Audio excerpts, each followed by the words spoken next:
All right, so this video is to explain what macros are, how to look at your meal plan and edit it or change it to your liking if you want to change anything, as well as when you should eat certain things and when you shouldn't.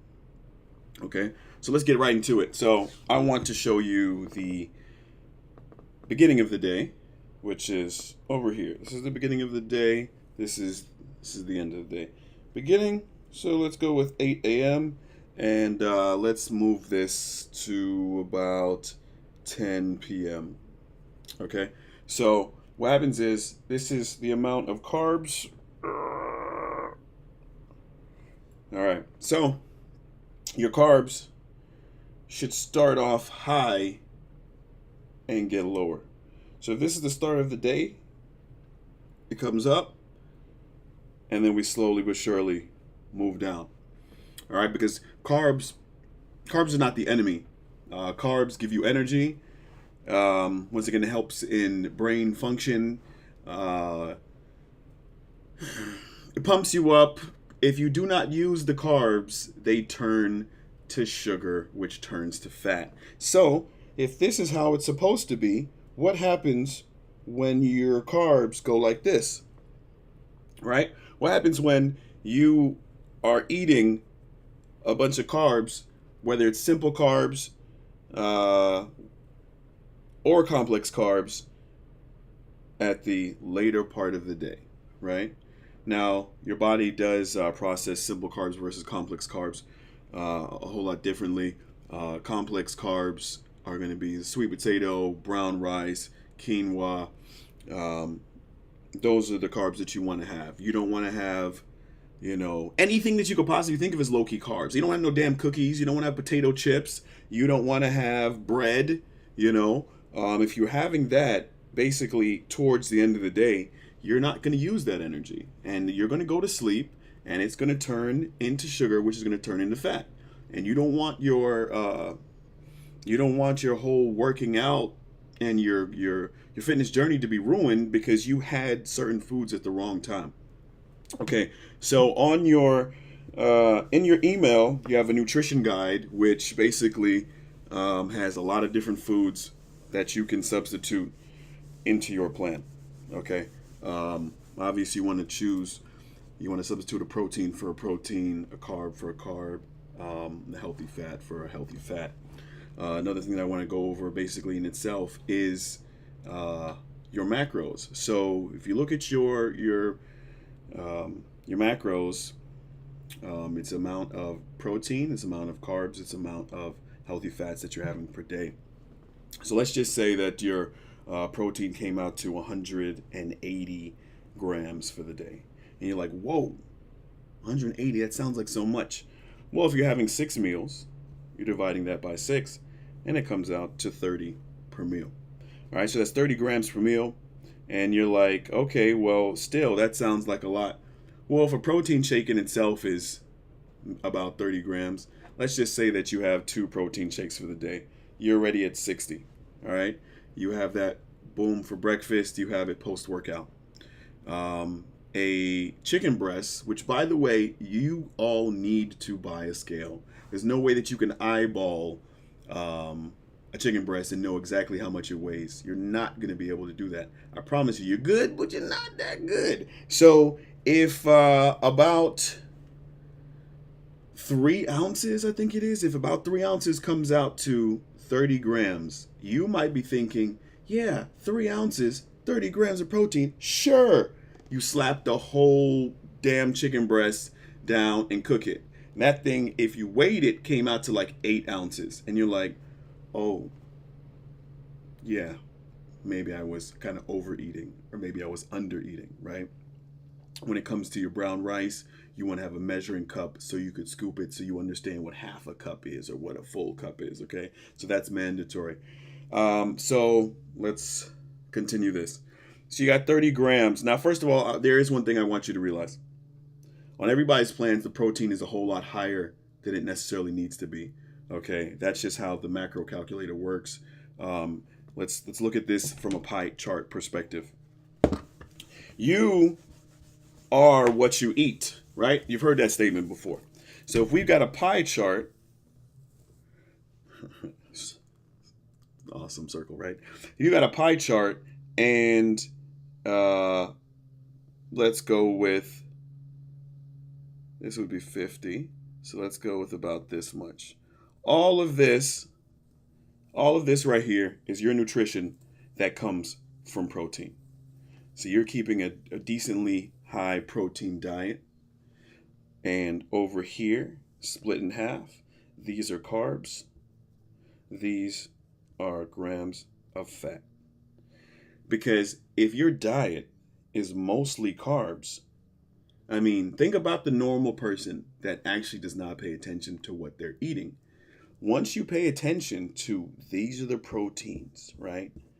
These are my carbs, these are my fats. Once you actually pay attention, you're like, oh shit, 80% of what I've been eating is carbs.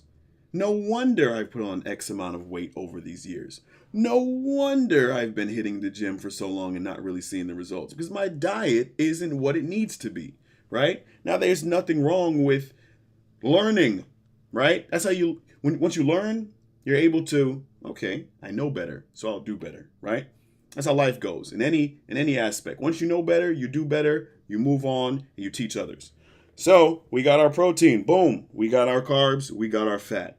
So what I'd like you to do is look at your meal plan, look at your macros, okay? Your macros, your meal plan is not going to match up exactly to the amount of macros that I made for you. The amount of time that it would take me to calculate your macros and calculate exactly on your plan, that would be insane. So what I want you to do is when you look at your grams of protein, I want you to divide that by 6. I want you to look at the nutritional guide, and I want you to see how much of chicken breast comes out to a certain amount of grams of protein. Okay, so let's just say once again that 3 ounces or 3.5 ounces comes out to about 30 grams of protein. So you want to weigh that 3.5 grams of chicken breast, and then you put the chicken breast down. You're like, oh, this is 4 ounces. Okay, you know what? Let's just cut off a little piece. Or, you know, I'm okay with a little bit of extra protein. Now, the thing is, I've got questions like this before. Well, that's a lot of protein. How about I have 80 grams in one meal?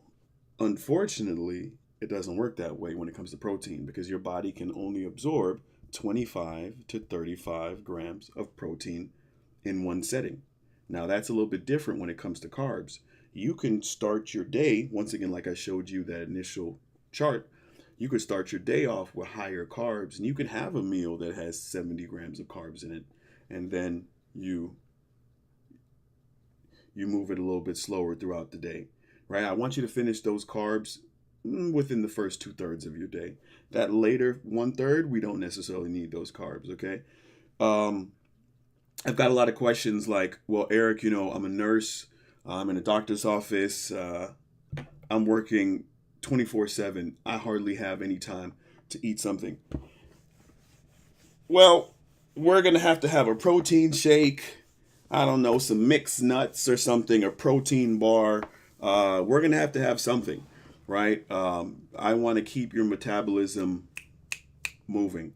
You'll actually notice that as you continue to eat consistently, that your body becomes this calorie burning metabolism revving machine. Okay. Let me see what else I want to talk about. Let's see here. Water is major. Okay. A lot of people maybe aren't water drinkers. It's so much easier and more fun to drink juice and soda, but let's break it down. You look at the back of the nutritional facts and it says there's, I don't know, 120 grams of, that's, okay, maybe that's a lot. Let's go 120. 120 grams of carbs. No, 120. Whoa, that's out of hand. I'm so sorry. Let's go with 40. It's 40 grams of carbs in 8 ounces of 8 ounces, right? Which actually, when you measure it, you're like, oh my goodness, I drink way more than 8 ounces in my big ass cup. Sure. So there's 40 grams of carbs in that sugary drink that you've had.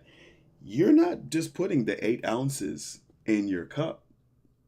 You're drinking a whole lot more than that. So it's like, yo, I just went to the gym and I just did the Stairmaster, the treadmill for that long to come back home and to have this juice and damn near ruined all my cardio from just juice. It wasn't even food. It wasn't even something that you got to like really enjoy. It was juice. And yeah, you just kind of messed up your whole cardio. So once you drink water, you're eliminating this sugary shit that's in your system, and your body needs water, right? Your muscles are, they say it's 65 to 75% water. If your muscles are water and you're not is a high percentage water and you're not getting the water that you deserve, your body's not running the correct way because you're putting sugar in your body on the regular. I want you to notice, people who don't drink water, how different you feel in 1 week of drinking water. How regularly you're hitting the bathroom from drinking water. You could just drink water for 1 week and do everything the same, even the same foods that you were eating, whether they were good or bad, and you will notice, wow, things are changing just because I'm drinking water. That is the power of doing what you're supposed to do. Okay. Crystal Light. Crystal Light is something that I am a fan of. What I do is I'll take Crystal Light is enough for 2 quarts. There is 4 quarts in a gallon. So there's packets that is for 2 quarts. So if you put if you put 1 pack in the gallon, that's basically half a gallon, and it'll taste like whatever that flavor is watered down. If it's fruit punch, you'll have half the packet. It's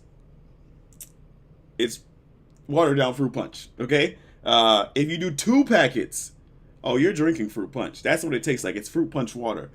Sometimes I do 1 packet, sometimes I do 2. If you do 2, I promise you, your water intake will be great, because you'll be like, this is not even fair. I'm drinking fruit punch.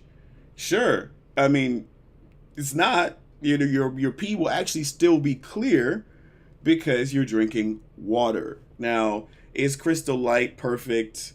No.